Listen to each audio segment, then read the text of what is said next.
up, guys? It's Game with Crazy coming back with another video. Today we're going to be ranking my coasters that I've rode in at SeaWorld Orlando. Here at number 4 we have Icebreaker. Yes, I know some of you guys might have Icebreaker rank higher, but this is my ranking, and Icebreaker when I rode it was like brand new on that, so it's had the comfort colors on it. It wasn't the best ride experience of the lifetime. It's definitely kind of hard here by putting at SeaWorld Orlando and kind of expecting it to do good. But not from what I hear, it's running better than when it first opened, which I do respect that. Yeah, I think right there with the switch track going on, I think that's quite cool. And launching backwards first, which I was also pretty funny witnessing that myself. But the spike and all that too with that launch. As you guys probably know, I rode Pantheon in Busch Gardens this year. Icebreaker compared to Pantheon, even though Pantheon's a taller coaster, both had the same amount of launches, which I thought that's quite crazy to think about that. But with the spike part, because Pantheon does have 4 launches. Don't get confused with Pantheon having 4 launches, Icebreaker having 3 launches. But still, the track layout for Icebreaker and all was cool. Longest line of the day for me when I went to SeaWorld too. Only 15-minute wait. Same thing when I went to Busch Gardens in Williamsburg. That was the same wait that I had to wait for the longest time during the day. In Icebreaker, really did put on a show though. I mean, it didn't underestimate itself after the launch. Everything on there ran smoothly too, which I was kind of surprising for a brand new coaster like that. I mean, it has time to improve itself. Here at number 3, we have Kraken. All in all, Kraken's a very fun coaster. Definitely something you don't want to get lost with. But when I went out there, it was kind of rough and all that. So it really wasn't a pleasant experience. I'd say it's still better than Icebreaker though. But now, since I haven't been there in like 2 or so years, with Pipeline opening, Pipeline is now open, Penguin Track on its way to being open, and probably another coaster coming its way within the next 2 years in SeaWorld Orlando. Definitely going to try to get back down there and try to get on the newer coasters that I haven't rode in. Journey Atlantis was open when I went there, but I didn't realize it was marked as a roller coaster at the time, or else I would have rode it. But still, let's talk about Kraken to get off track. Kraken's main focus is inversions. That's a 4-list coaster too, made by B&M.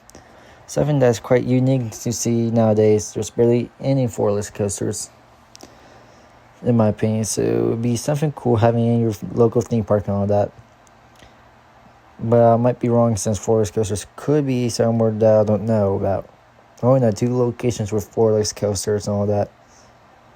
So, by the way, dive coasters are more common. But yeah, Kraken ran rough, kind of shaky, and all that. So, Kraken really wasn't a big deal for me. Out of the 2 other coasters I rode in, it was kind of neck and neck, putting on my first and second. Which, in my opinion, the coaster on top deserves to be on top. But Kraken just low, and especially with being lower on my coaster rankings, I got switched up. Probably moved it up a bit, maybe like 1 or 2 spots. But Kraken was such a fun ride though. Like, really can't diss on it. Don't know why I have it rated this low, but other than that is Kraken. Here, taking home second place with a hard choice is Mako. All in all, Mako was definitely the better choice to put at second in my opinion. But a lot of people like putting it first over Manta, which is the other coaster I rode. But Mako is such a fun coaster though. It's still on my top 10. Probably gonna have to switch some spots around so it stays up there longer. I don't know, maybe put it above Manta. But still, you never know what can happen. But Manta and Mako are neck and neck for me though. They both ran very smoothly. And there's one element on Manta that I really love. And Mako was my first B&M Hyper, so it respectfully has to go up there. And I definitely don't see Mako going down my tracks anytime soon. I don't know, maybe instead of making a top 10, I do top 20 with my top 5 between 15 and 20 be honorable mentions. So therefore be like the top 15 coasters in my rankings. And then like So yeah, since I'm probably not gonna get any theme parks for the rest of the year, probably gonna do that. But the thing with Mako was so much fun riding it. That's my first B&M Hyper. Definitely a pleasant response to remember. But like but the people are gonna say Fan was my first Hyper. Well, that's like my first Hyper type coaster, but my first B&M Hyper was Mako. I've only ridden 3 Hypers in my life that are made by B&M. Mako, Apollo's Turret, and Candemonium. Looking for more next year.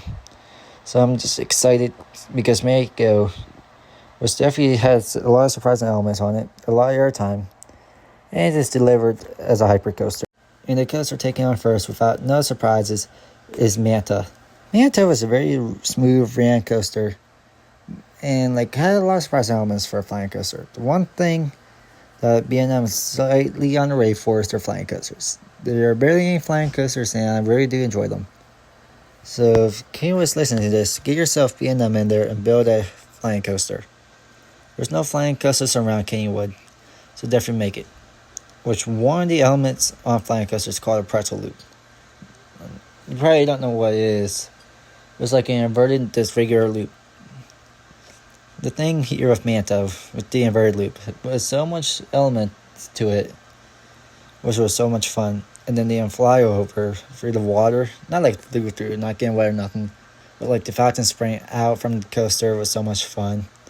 As you see here in a little bit, coming up here soon is the pretzel loop. I'll mark it out. So the thing with the pretzel loop, which is coming up right here, you go up, it's just an inverted loop. But that was so much fun. Just going upside down like that, and just like laying on your back on your coaster. It's really element that you can't beat. It's just like an inverted 4D coaster. Then you have a 0G roll at the very end. That's also very surprising. Manta just carried through there. And I just love Manta for that. If Manta keeps doing what it's doing, it's going to find itself being like one of my elite coasters that I love riding. And the thing is too, I'm not sure you guys are going to hear this very often, but here by the end of next year, or like mid to beginning of next year, I'm going to be an American Coaster Enthusiast member. Probably get one of my friends to join me, to maybe a couple. But me and him, and probably a couple other people that I know, getting them to join ACE.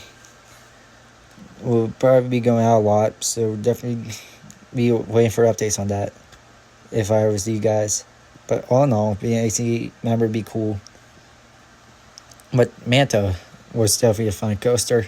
If I go back to SeaWorld, I'm definitely riding Manta several times. And the cool part when I went to SeaWorld, which I'll probably have to make my own video for this, just talking about SeaWorld, how fun it was. Because you never hear the thoughts that I have of theme parks. So therefore, I shouldn't just make it and just list why of all the things I did there, which ones I liked the best and all that. But definitely going there and seeing the animals was fun. And the thing with Manta, it was like fun, high tense elements, all around, hyper impact coaster. But not a hyper model, but still, just like jam-packed, fun times all around. You really can't sleep on this coaster, though. It's not a sleeper pick, in my opinion. It's very action-packed, just like Mako. That's why those two are neck to neck. Icebreaker, Kraken were also very hyper impacted. But those ones you kind of slept on. But other than that, Mako's up there and raining. And, Manta is up there and running smoothly. And it's better than Mako in my opinion, just slightly. Other than that, that is Manta. If you enjoyed this video, please like and subscribe as it will make my day. Thank you, and I'll catch you next time. See ya.